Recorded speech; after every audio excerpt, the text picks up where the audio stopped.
Umekuwa kusoma nini hiyo time yote? 10 rules of marriage. Uko na nini? Marriage certificate lazima ikuwe na expiry date. At expiring date. Wewe wacha to renew.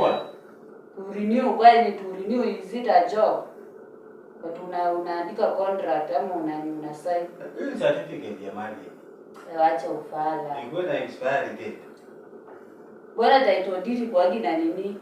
Title deed ni shamba, title deed shamba. Hiyo ni shamba. Kitu permanent hiyo umepata umetafuta. Na marriage certificate expiring date ni siku yako ya kukufa. Hakuna kukufa. Ni ukweli. Lazima marriage certificate ikuwe na expiry. Ulisikia wapi ama unaota nitakubonga na hiki expiring date? Unataka kuligonga na kiasi. Sasa expiring date inaingiliana wapi na marriage certificate? Marriage certificate lazima ikuwe na expiry date.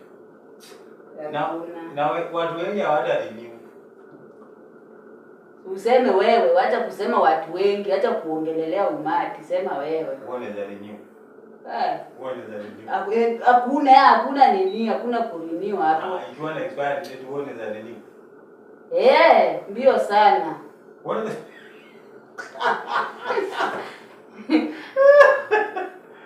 the expiring date kwa marriage certificate ulisikia wapi? Mbona una defend hiyo kitu sana? Acha ufala, hakuna kitu kama. Ikiwa na expiry date. Hakuna. Itakuwa nayo. No. Umekuwa kusoma nini hiyo time yote? 10 rules of marriage. Uko na nini? Marriage certificate lazima ikuwe na expiry date. At expiring date. Wewe wacha to renew. To renew, kwani to renew is it a job? But unaandika contract ama una sign. Hii certificate ya marriage. Wacha ufala. Ikuwe na expiry date. Bora title deed kwa gina nini? Title deed ni shamba, title deed shamba. Hiyo ni shamba. Kitu permanent hiyo umepata umetafuta. Na marriage certificate expiring date ni siku yako ya kukufa. Hakuna kukufa. Ni ukweli. Lazima marriage certificate ikuwe na expiry. Ulisikia wapi ama unaota nitakubonga na hiki expiring date? Unataka kuligonga na kiasi.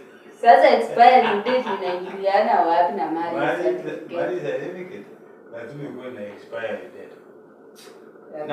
Na watu wengi hawatarenew. Useme wewe, wacha kusema watu wengi, acha kuongelelea umati, sema wewe. Uone za renew. Uone za